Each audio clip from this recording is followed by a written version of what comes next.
श्रीमद् भागवत महापुराण। ब्रह्मा जी का देवताओं के साथ कैलाश पर शंकर जी के पास जाना तथा दक्ष को जीवित करने के लिए प्रार्थना करना। मैत्र जी बोले, हे विदुर जी, शिव गणों द्वारा मारे गए सारे देवताओं ने ब्रह्मा जी के पास पहुंचकर वीरभद्र द्वारा दक्ष यज्ञ में किए गए विध्वंस का वृतांत रो रो कर उनसे कहा। ब्रह्मा जी ने उत्तर दिया कि शिव विरोधियों को यह दंड मिलना ही चाहिए था। शिव जी के बिना तुम लोगों ने अकेले ही यज्ञ में जाकर देह भाग क्यों ग्रहण किया? इसके लिए तुम लोग जाकर उनसे क्षमा याचना करो। हम और विष्णु जी इस यज्ञ में बुलाए जाने पर भी इसी कारण नहीं गए कि शिव जी के भाग बिना हम अपना भाग कैसे लेते। इस समय शिव जी सती से रहित हैं और उनका हृदय दक्ष के दुर्वचनों से छिन्न हो गया है। अब कल्याण इसी में है कि तुम लोग शिव जी के पास जाकर उनसे प्रार्थना करो और इस यज्ञ को फिर से आरंभ करो। चलो, तुम्हारे साथ मैं भी शिव जी के पास चलता हूं। यह कहकर ब्रह्मा जी देवताओं के साथ कैलाश पर्वत पर शिव जी के पास आए, जो सिद्ध देवता, किन्नर और गंधर्व आदि अप्सराओं से और औषधि, तप, मंत्र तथा योग से सिद्ध मनुष्यों और देवताओं से सेवित था। वहां किन्नर, गंधर्व तथा अप्सराएं सर्वदा रहती थी। नाना प्रकार के मणिमय तथा नाना भांति के धातुओं से विचित्र झरनों, अनेक कंदराओं और साधुओं के द्वारा सेवित था।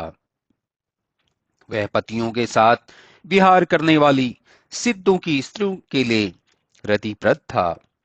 वह मयूर शब्द मुखरित मद से, अंधीभूत भ्रमरों के गुंजारों से व्याप्त, कोकिल के मनोहर सुरीले स्वरों से तथा अन्य पक्षियों के कलरवों से अति रमणीय था। कामनाओं को पूर्ण करने वाले वृक्ष अपनी ऊंची उठी हुई शाखाओं रूपी बाहुओं से मानो पक्षियों को बुला रहे थे। पर्वतीय हाथियों के चलने से स्वयं मानो चल रहा सा जान पड़ता था तथा झरनों के शब्दों से बातचीत कर रहा सा प्रतीत होता था। स्वर्ण के समान वर्ण वाले शतपत्रों से वह पर्वत मंडित था। उन लोगों ने अलका नाम की पुरी देखी एवं सौगंधित वन देखा, जिसमें सौगंधित नाम के कमल थे। भगवान के चरण कमल की धूलि से अत्यंत पवित्र नंदा तथा अलकनंदा नाम की दो नदियां उस पुरी के बाहर बह रही थीं। उस घने वन को देखकर दूर से ही उस वट को देखा, जो 100 योजन ऊंचा था तथा 75 योजन तक जिसकी शाखाओं का विस्तार था, जिसके चारों तरफ अचल छाया होती थी तथा जिसमें पक्षियों के घर नहीं बने थे, जिससे वह किसी तरह उपद्रव जन्य ताप से रहित था। तब मुमुक्षुओं के आश्रयभूत तथा भगवान की उपासना करने के योग्य उस वट के नीचे बैठे हुए भगवान शंकर को देवताओं ने ऐसे देखा जैसे क्रोध को त्याग कर साक्षात अंतक बैठा हो।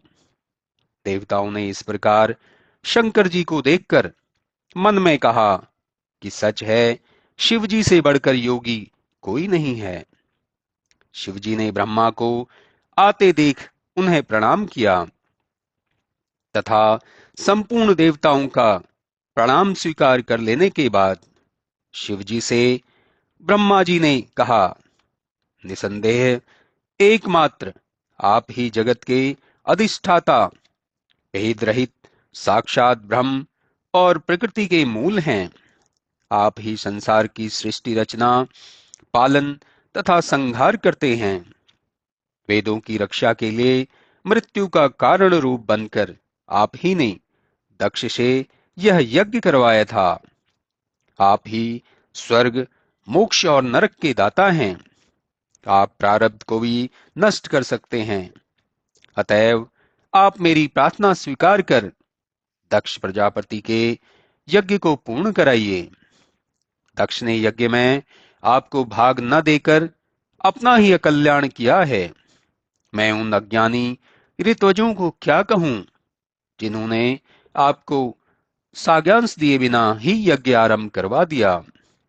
देवताओं सहित मैं आपके पास यही कहने के लिए आया हूं कि आप कृपा पूर्वक ऐसा उपाय करें जिसमें प्रजापति फिर जीवित हो जाए, भग देवता को नेत्र मिल जाएं, भृगु फिर से ठीक हो जाएं और आपके गणों ने देवताओं को मार मार कर उनके अंग भंग कर दिए हैं, आप उन्हें भी आरोग्य करें। हे रुद्र, आगे मैं यह विधान करता हूं कि यज्ञ का उच्चिष्ट भाग आपका होगा और इसी भाग से यह दक्ष का यज्ञ आरंभ होगा। मैत्र जी कहते हैं, ब्रह्मा जी की बात सुनकर शिव जी बोले, हे प्रजेश, मैंने दक्ष आदि को दंड अवश्य दिया है, किंतु वह ऐसा कुछ नहीं है जिसका निराकरण ना हो सके। शिव जी की यह बात सुनकर ब्रह्मा जी तथा अन्य देवतागण भी प्रसन्न हो गए और बोले, हे शिव जी, आप भी हमारे साथ यज्ञ में चलें और इसे हम देवतागण आरंभ करेंगे, इसलिए अब इस यज्ञ का नाम देव यज्ञ होगा। इसके अनंतर शिवजी, ब्रह्मा जी तथा देवगण यज्ञ स्थल पर पहुंचे और समस्त कार्यों का संपादन उसी प्रकार फिर से किया गया जैसा शिवजी ने कहा। बकरे का सिर लगते ही दक्ष उठ खड़ा हुआ और शिवजी को सामने देखकर प्रार्थना पूर्वक कहने लगे, हे भगवान, मैंने जो अपराध किया उसके लिए दंड देकर आपने मेरे ऊपर दया की है। तत्वों के ज्ञान को न जानने के कारण मैंने देव सभा में आपके प्रति दुर्वचन कहा था और यह आपकी कृपा थी कि आपने मुझे नरक में नहीं भेजा। मैं अब प्रार्थना करता हूं, आप मुझ पर प्रसन्न हो जावें। मैत्र जी कहते हैं, शिव जी को प्रसन्न कर दक्ष जी ने फिर उपाध्याय, ऋत्विज तथा अग्नियों सहित उस यज्ञ को आरंभ किया। गणों के संसर्ग से उत्पन्न दोष की शांति के लिए ऋत्वजों ने विष्णु जी के हेतु 3 कपाल वाले पुरोडाश का निर्माण किया और शुद्ध बुद्धि से विष्णु जी का ध्यान किया। विष्णु जी अपने दैदीप्यमान आभूषणों से अलंकृत होकर गरुड़ पर बैठ यज्ञ स्थल में उपस्थित हो गए, जिन्हें देखकर समस्त देवताओं ने उठकर प्रणाम किया और उनकी अनेक प्रकार की स्तुति करने लगे। फिर दक्ष जी ने कहा, आप माया से परे हैं, फिर भी माया आपकी दासी का कार्य करती है। माया द्वारा आप मनुष्य रूप धारण करते हैं। यद्यपि आप राग देश से अलग हैं। ऋत्वजों ने कहा, हे प्रभु, हम लोग तत्व ज्ञान नहीं जानते और यदि जानते होते तो रुद्र जी का शाप भोगना ही क्यों पड़ता।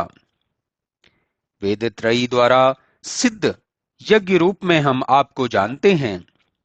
यज्ञों के इंद्रादि देवता आदिदेव रूप में आप ही में प्रतिष्ठित हैं।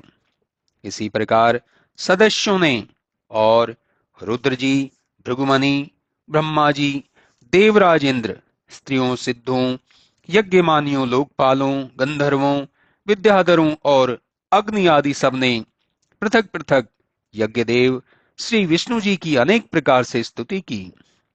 तब उन सब की स्तुतियों को सुनकर यज्ञेश भगवान बहुत ही प्रसन्न हो गए और जब विद्वान दक्ष ने वीरभद्र से दूषित उस यज्ञ को फिर आरंभ किया तो सब देवताओं को उनका पृथक पृथक भाग मिला और यज्ञेश भगवान विष्णु जी अपना भाग पाकर तृप्त हो गए। तब उन्होंने यज्ञकर्ता दक्ष से कहा, हे ब्राह्मण, जैसे तुम मुझे संसार का कारण आत्मा और ईश्वर समझते हो, वैसे ही ये शिव जी भी हैं। इनमें और मुझ में भेद करना मूर्खता है। जिसे मुझ में और शिव जी में अंतर नहीं ज्ञात होता, वह शांति पाता है।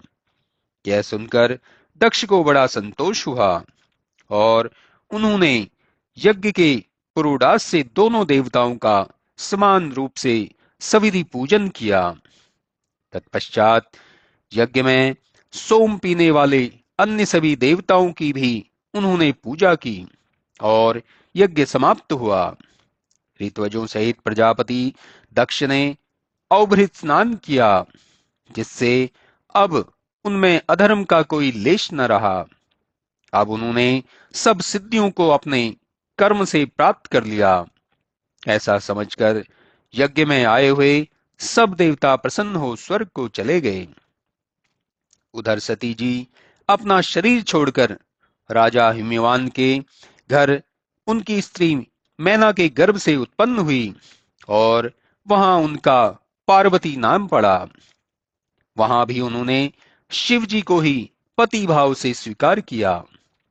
मैत्री जी कहते हैं, हे विदुर, शिव जी का यह चरित्र बड़ा ही पवित्र, आयु बल लायक और आयुर्वर्धक है। जो भक्ति सहित शिव जी के इस चरित्र को सुनता अथवा कहता है, वह अपने तथा दूसरे के भी पाप को नाश कर देता है।